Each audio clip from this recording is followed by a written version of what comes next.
Então, gente, primeiramente, muito obrigada, Arnaldo, Adilson, por vocês terem aceito esse convite. A gente vai aqui fazer um diálogo, né, sobre as questões de saúde e segurança do trabalho, como isso está relacionado à agenda ESG.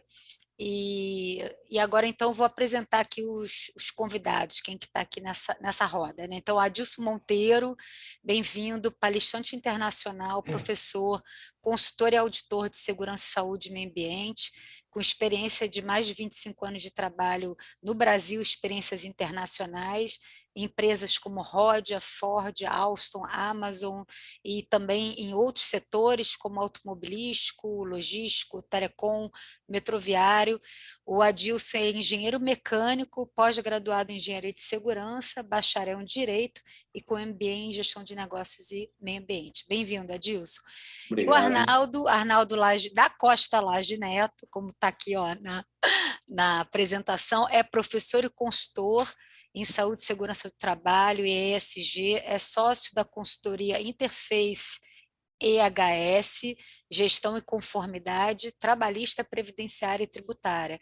É engenheiro agrimensor e cartógrafo pela UFBA, vocês vão ver aí logo o sotaque, engenheiro de segurança do trabalho, mestre em engenharia do ambiente de trabalho e PhD em Economia e Desenvolvimento do Trabalho. E o Arnaldo vai trazer também bastante dessa, né, por essa doutorado dele, as questões dos impactos socioeconômicos. Então, gente, vocês são os especialistas, eu vou começar exatamente introduzindo com esses dados recentes que a gente tem lido na mídia especializada, né, que apontam que o Brasil hoje é o segundo país em mortalidade por acidentes de trabalho dentre os países do G20. Nos últimos 8 anos foram registrados mais de 5 milhões e meio de doenças e acidentes do trabalho no Brasil, todo o gasto previdenciário que ultrapassa a casa de 100 bilhões, né? Então, com impactos socioeconômicos enormes, e também, de alguns anos para cá, a gente também entrou aí no ranking dos países mais ansiosos do mundo, né? Eu acho que essa ainda antes da pandemia.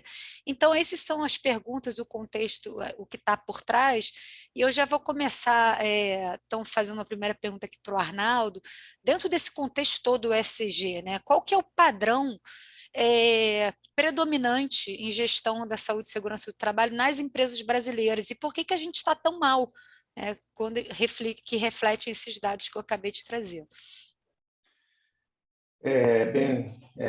Para quem está nos ouvindo nesse momento, ou um bom dia, ou uma boa tarde, ou uma boa noite, de acordo com o horário. Primeiro, só lembrar que hoje é o Dia Internacional da Prevenção do Acidente de Trabalho, né? 27 de julho. Né?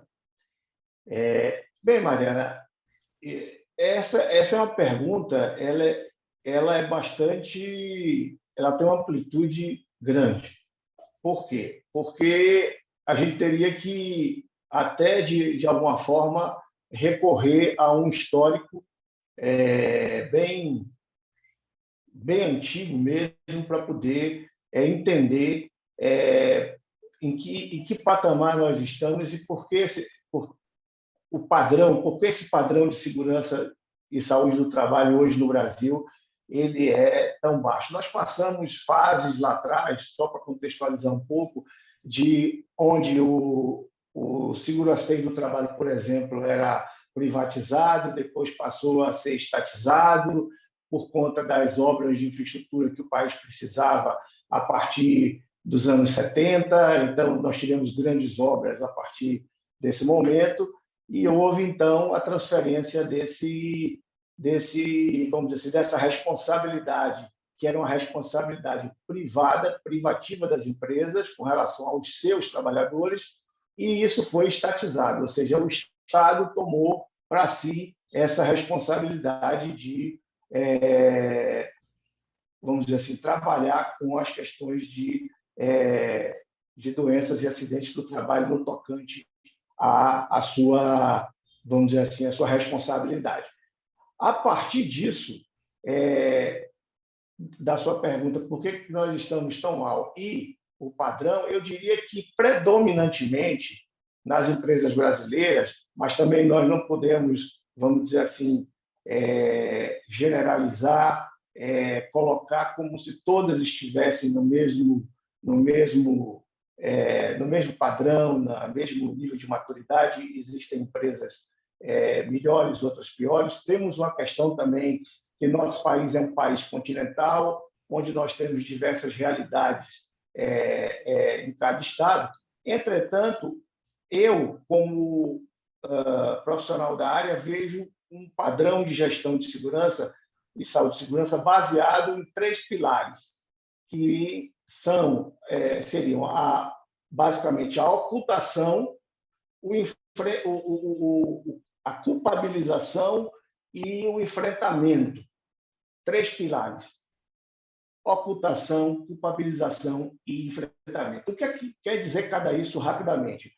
A ocultação, porque, infelizmente, nós temos uma cultura que predomina no Brasil de que os acidentes eles podem ser escondidos, né? Eles são escondidos, né? Muitos acidentes acontecem e eles não entram sequer nas estatísticas oficiais. Então, já se tem uma dificuldade até para abrir uma simples comunicação de acidente do trabalho. Então, existe realmente um padrão aí de ocultação de acidentes de trabalho. Isso é fato, isso é notório, né? Então, esse é um pilar do padrão. O segundo pilar, eu diria que é a questão da culpabilização.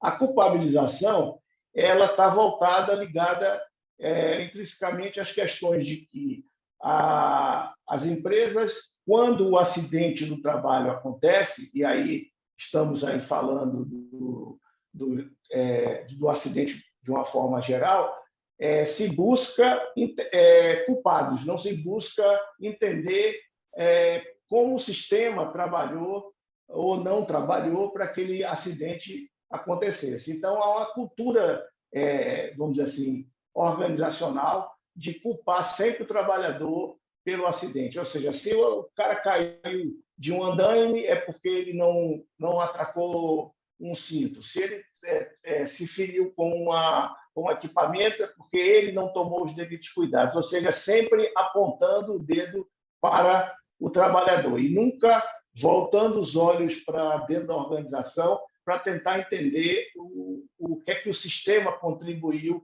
para que aquilo acontecesse. Porque se o trabalhador sobe numa altura e não coloca o cinto e cai lá de cima e acontece um acidente, seja grave ou seja fatal, por algum motivo esse trabalhador não colocou esse cinto de segurança. Mas aí as investigações são: a culpa é do trabalhador. Então, a culpabilização é um fato. E o outro fato que me chama a atenção nesses muitos anos de atuação é o enfrentamento, né? O enfrentamento que as organizações, as corporações, elas tendem a fazem, né, com relação à problemática da saúde e segurança no que diz respeito à justiça, por exemplo. Então, há um enfrentamento com relação a esconder os acidentes na ocultação, mas, ao mesmo tempo, não admitir, procrastinar as situações perante a justiça, não admitir a sua participação direta naqueles eventos. Então, quando você pega esses 3 elementos, que são a ocultação, a culpabilização e o enfrentamento, né, você tem, no meu entender, os 3 pilares que sustentam um padrão de gestão ruim, um padrão que eu me arriscaria até dizer que chega a ser predatório, porque nós temos aí um número de acidentes absurdo no país. Cada 3 horas e meia morre um trabalhador vítima de um acidente do trabalho. E aí você pergunta: por que estamos tão mal? Estamos tão mal por conta disso, né? Então, quer dizer, esses dados que eu trouxe no contexto aqui, no início dessa fala, né, dessa conversa, eles poderiam ser ainda piores, já que existe muita ocultação desses dados, né, já que as empresas elas acabam não informando na sua completude tudo que acontece E aí isso tem um impacto nessas estatísticas, né? Eu queria ouvir o Adilson aí sobre, né, o que você pode complementar em relação a esse padrão, quer dizer, além desses 3 pilares, né, que o Arnaldo traz, o que mais assim a gente pode tentar assim, né, ir abrindo um pouco é, né, esse campo assim para jogar luz. Eu acho que a ideia é essa, é jogar luz e buscar o entendimento, a compreensão do que está acontecendo para ajudar as empresas a melhorarem, né? Então, eu Exatamente. disse, o que mais que a gente pode atribuir a esse desempenho ruim das empresas no Brasil nesse campo Muito de bom, muito atuação? bom. Então, bom dia, boa tarde, boa noite a todos. É uma satisfação enorme aqui pelo convite. De uma forma geral, eu vejo que uma coisa que eu não acredito, que foi vendida há muito tempo, a tal da cultura de segurança. Você pode elaborar uma cultura de segurança independente da cultura organizacional. Na verdade, a cultura de segurança é uma sombra da organizacional, então eu acredito cultura organizacional voltada para a segurança. Então, isso se vende muito no mercado, que você pode criar sistemas que possam ajudar a empresa a evoluir independente da condição cultural que ela tem nos seus negócios. Então, esse é o primeiro problema. A segurança, na verdade, ela acaba sendo um efeito de tudo que é praticado dentro da empresa, e não necessariamente um órgão apartado. Então, dentro da estrutura das próprias empresas, a segurança é um setor que é representado por um outro, normalmente. Está vinculado a um recurso humano, está vinculado a uma engenharia, uma operação, e quando é chamado esse representante desse setor maior para discutir os problemas de segurança, ele não é o especialista da área, e, portanto, acaba buscando as ferramentas mais tradicionais, como treinamento, campanhas, etc., e não ataca o ponto principal, que é a mudança da própria forma da empresa gerir seu negócio. Trago um exemplo muito simples. Quando, por exemplo, você vai comprar uma máquina, normalmente se chama segurança quando a máquina já está instalada, para dizer quais são os critérios que a segurança acha que pode melhorar naquela máquina. Só que é muito tarde, e você vai colocar como se fosse adornos na máquina para ela poder ser um pouco mais segura ou, naturalmente, recorrer ao comportamento do trabalhador para que garanta a segurança, sendo que isso poderia ser feito já lá no início, né? Quando você faz o design do processo ou você faz o design da compra da máquina. Então, esse é um dos principais pontos onde nós temos problema de ter um ambiente seguro. A segunda coisa que também é muito, como bem disse, predatória, é que existe no Brasil, como também no mundo, infelizmente, a cultura e também do silêncio, o silêncio organizacional.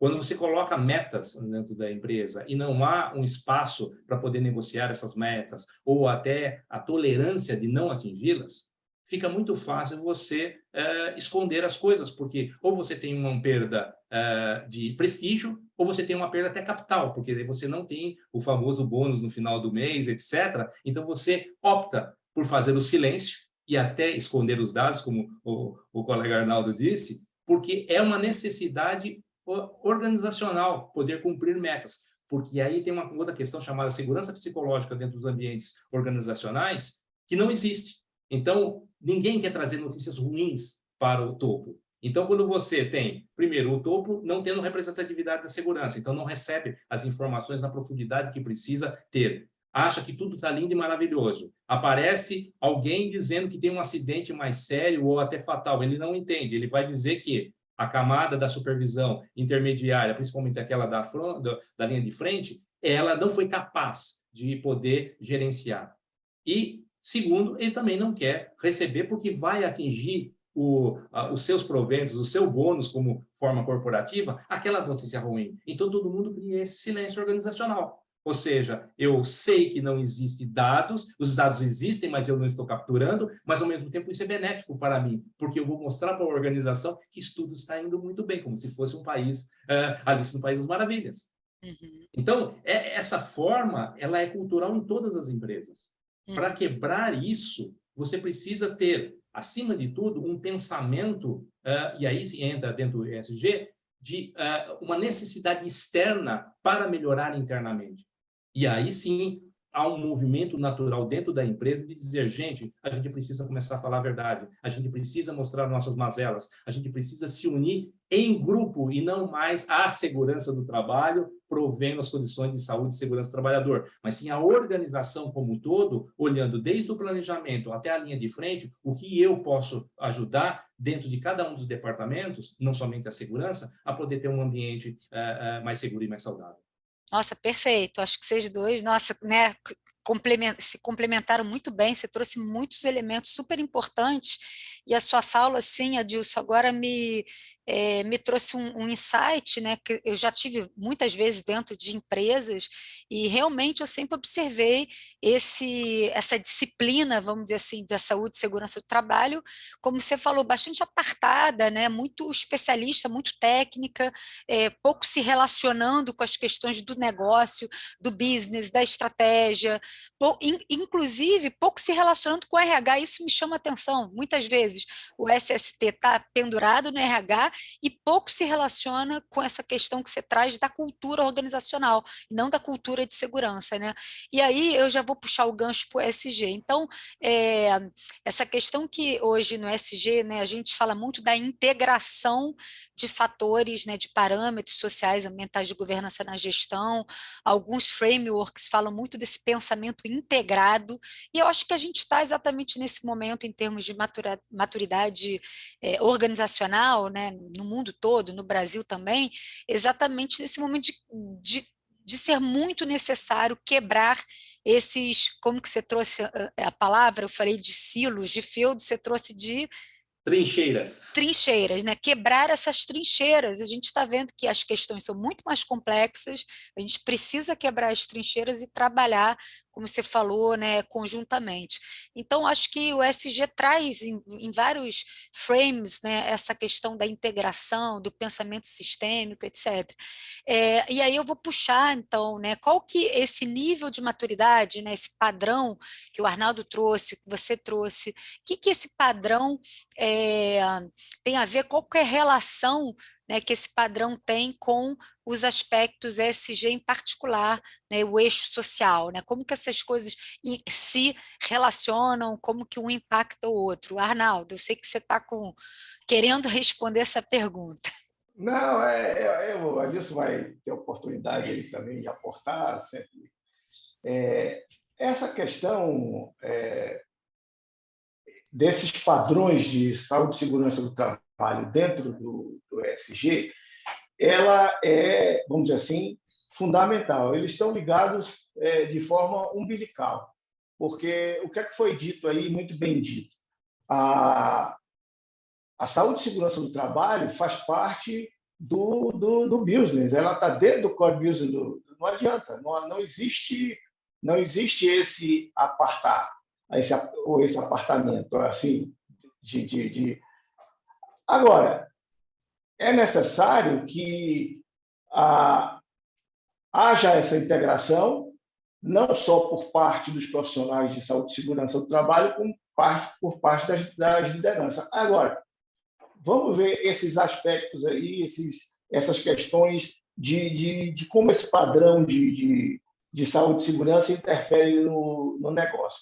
Se nós temos empresas que têm padrões de saúde e segurança do trabalho baixos, ou seja, empresas que têm muitas ocorrências, muitos acidentes, muitas doenças ocupacionais, nós sabemos o quê? Que isso é para o negócio, em termos, por exemplo, falando do aspecto um pouco mais social, no que tange a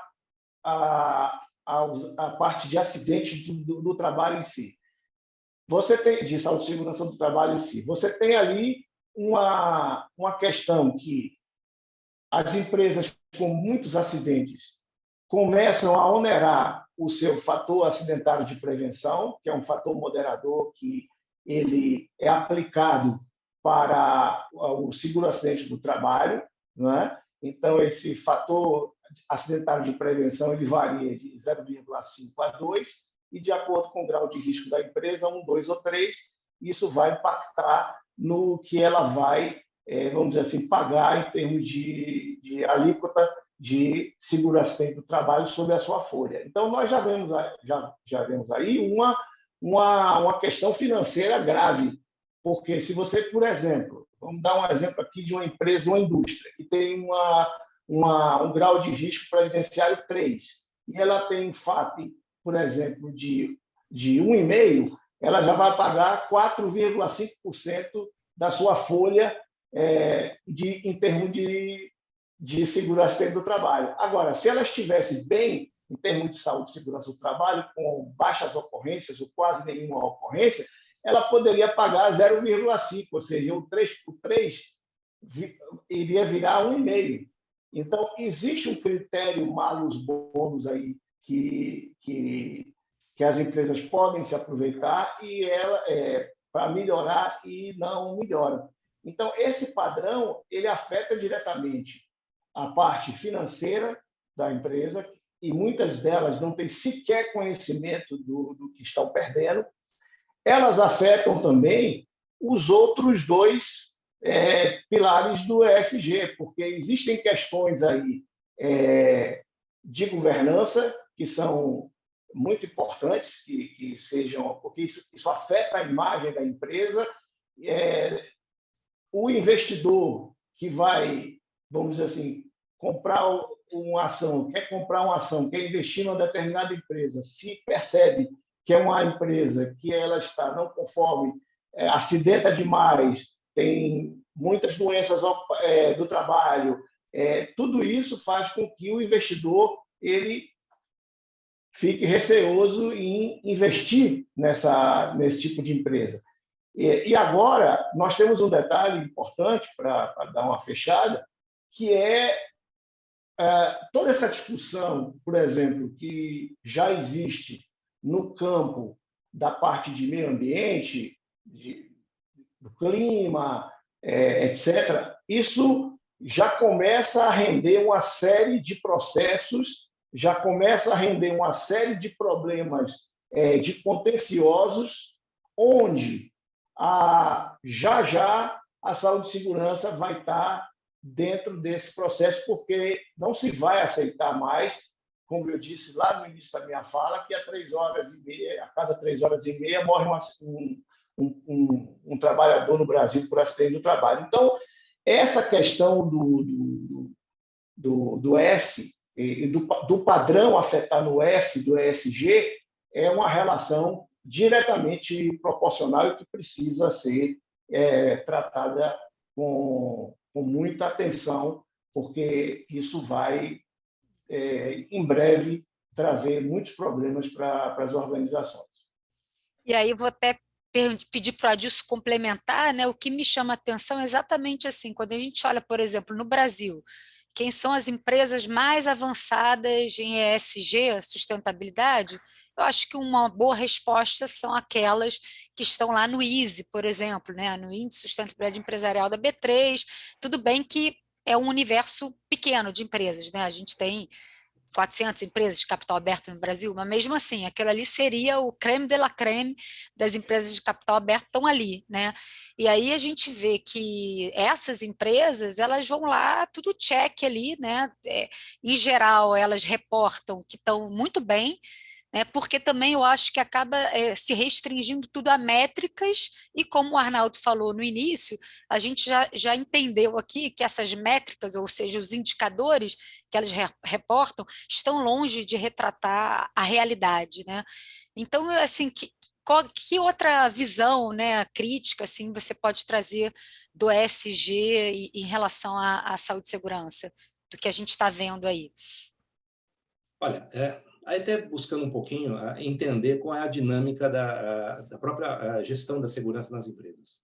A primeira delas é com respeito ao próprio volume da burocracia criada. A burocracia que é criada justamente pelos engenheiros de segurança. Adoram criar processos. E isso engessa a empresa e, ao mesmo tempo, tira a liberdade do trabalhador de poder opinar. E esse é um fator crítico dentro de uma empresa de alto desempenho. Quando você tem a falta da fala do trabalhador, você trabalha muito no campo do trabalho que você imaginou, quer seja na produção, quando planejou aquela produção, aquele serviço, como também os meios de proteção do trabalhador. E acredita que isso é absolutamente verdade.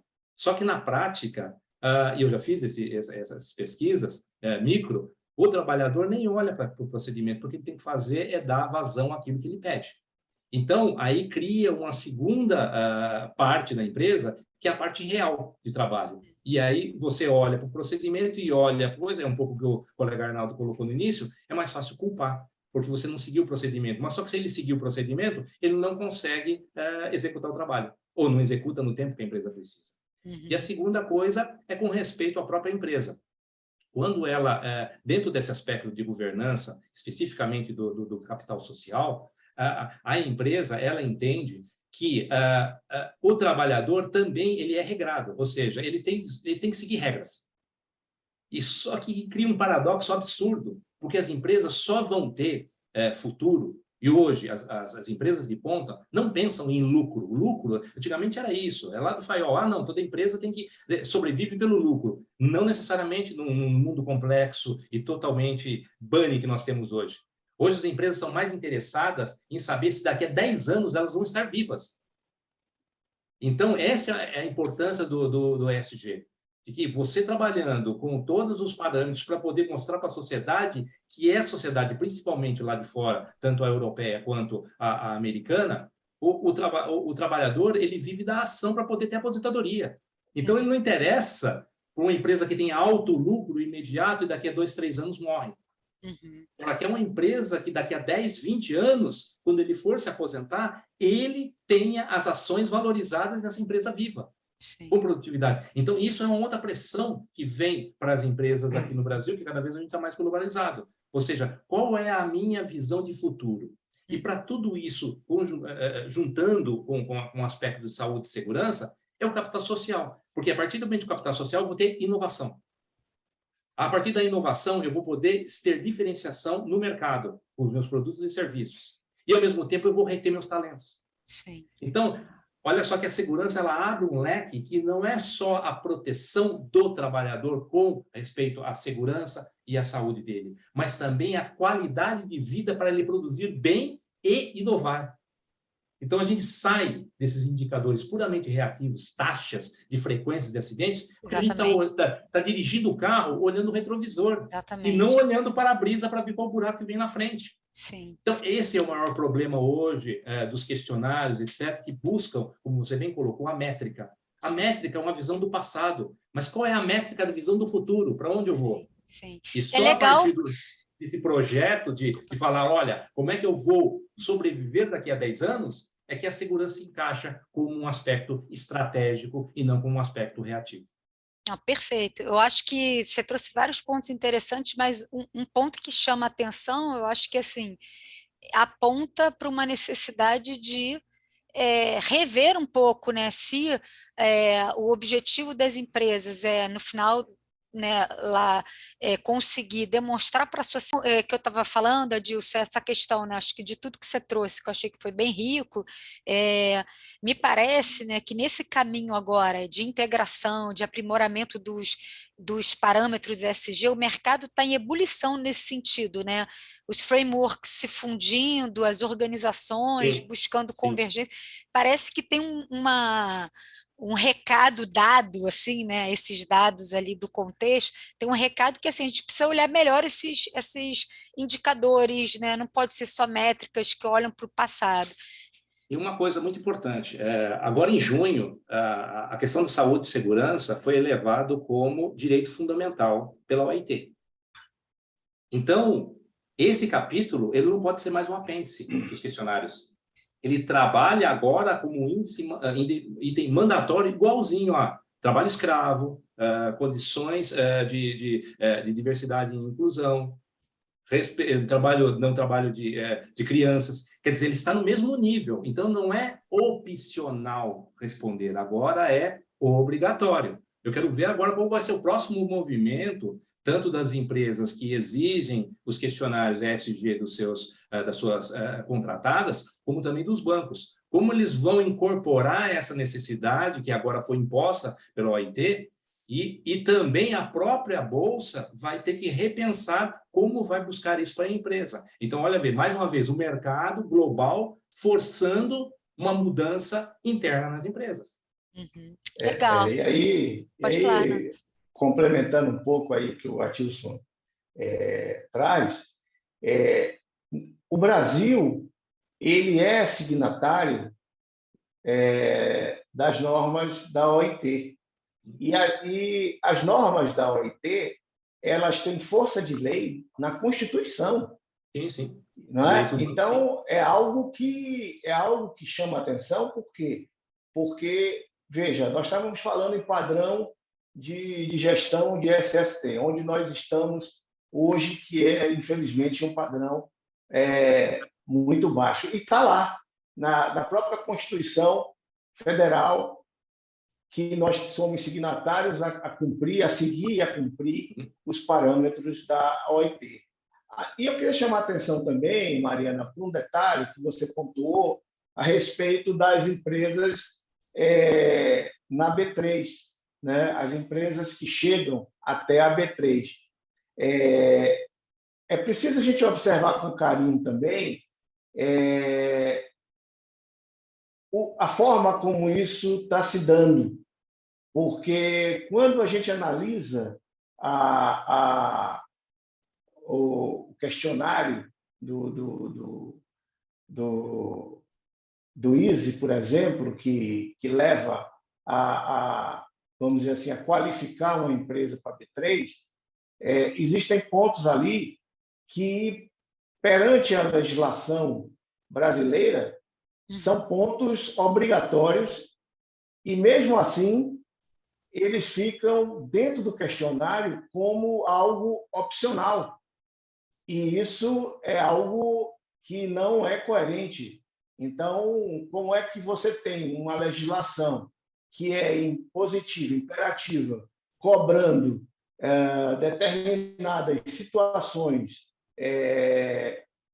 em de segurança do trabalho e, ao mesmo tempo, você tem um questionário em que isso é opcional para as empresas adentrarem a Bolsa ou não. Então, isso não tem a mínima coerência. Então, mesmo essas empresas que hoje estão na Bolsa, pelo questionário do ISE, ainda assim, isso é algo... Daria uma outra live aqui para a gente discutir.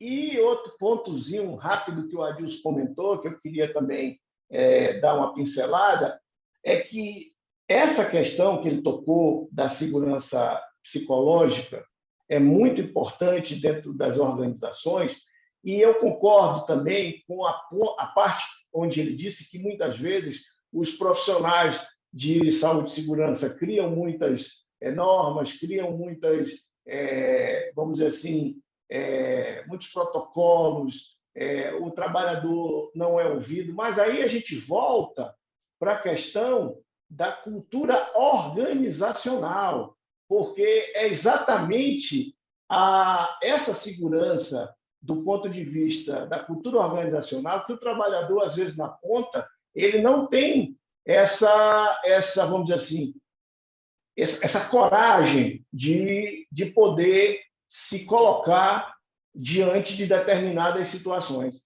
E aí nós perdemos uma grande oportunidade do próprio trabalhador, que é quem conhece muito mais a atividade, em aportar condições inseguras, situações que podem gerar acidentes. Então, eram essas duas observações que eu queria fazer aí nessa passagem.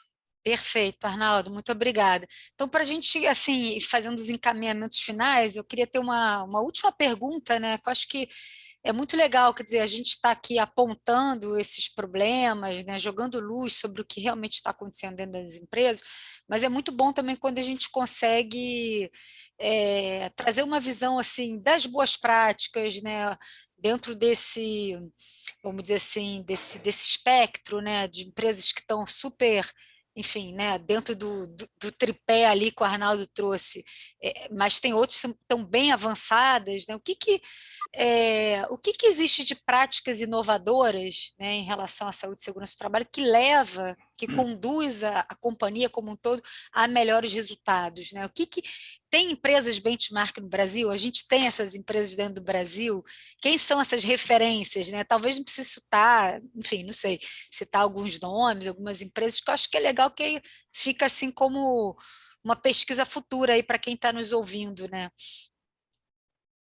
Bom, as empresas hoje de ponta, elas têm algumas características muito básicas e muito simples de seguir.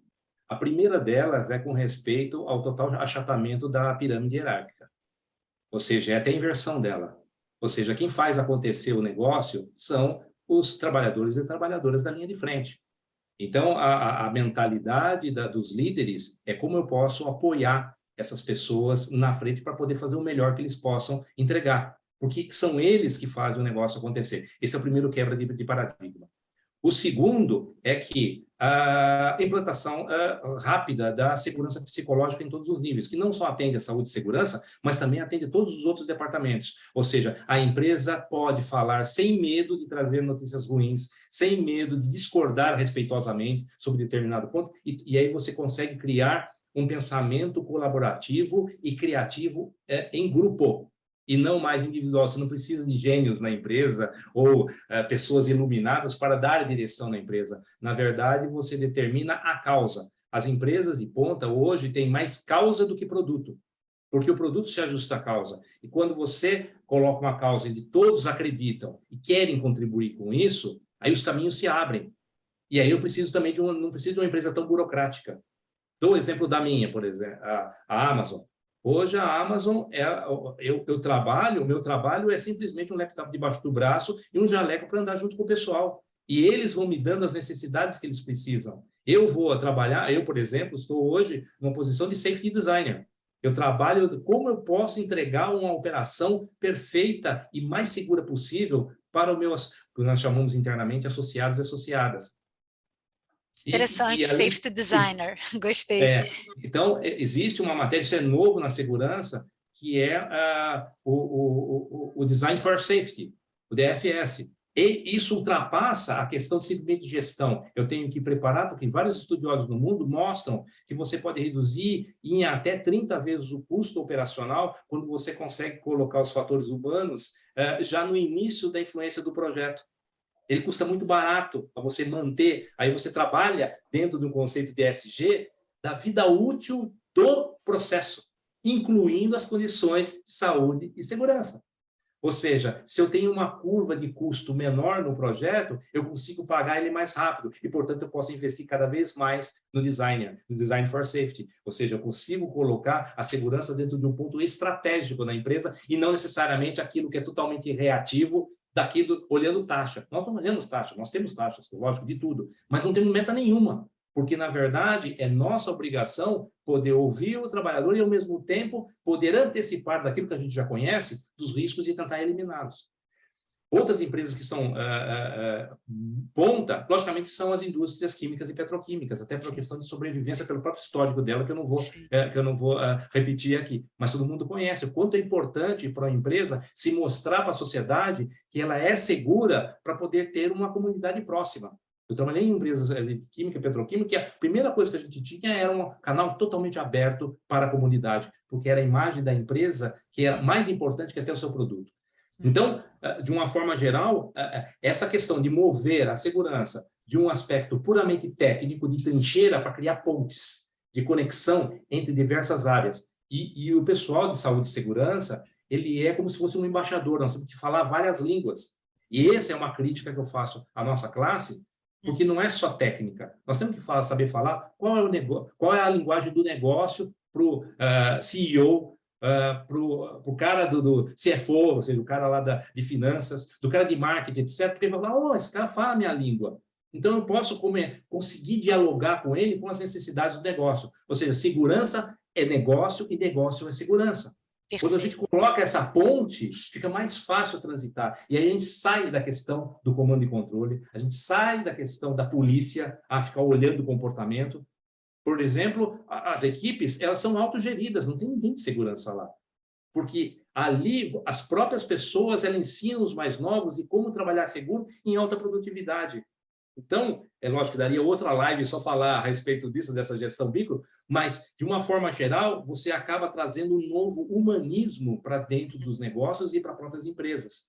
E esse respeito é que cria as condições de desenvolvimento, estabilidade, inovação, que vai dar a longevidade da empresa. Então, de uma Nossa, forma muito geral, legal, muito seria. bacana. Muito obrigada aí pela resposta. Foi ótimo. Quer complementar, Arnaldo? Eu concordo com o que o Adilson trouxe. Evidentemente que nós vamos ter aí uma caminhada para atingir esse nível de maturidade, porque cada empresa tem hoje um nível de maturidade em termos de organização, a SST e outras disciplinas muito diferentes, né? E, infelizmente, a gente passa por aquela situação de aprender pelo amor e aprender pela dor, né? Às vezes a gente tem que passar uma determinada situação de aprender pela dor para poder chegar onde se pretende chegar. Então, eu acho que esse caminho, por exemplo, que eu citei a respeito das questões de tributação do meio ambiente do trabalho e as perdas que as empresas estão tendo e podem ter ainda mais, né, a respeito dessa questão, também pode forçar um pouco a essa disrupção, porque se não houver também, num primeiro momento, um aguilhão ali para poder dar uma forçada no empresariado a essas melhorias, eu não penso, dentro da minha experiência na área, não penso que o empresário vai fazer isso pelos belos olhos de alguém. Ele vai ter que ser provocado de alguma forma para que... porque é aquela questão, o negócio dele precisa ser perene também, né? O pensamento dele. Ele tem que ter resultado, ele tem os acionistas ali para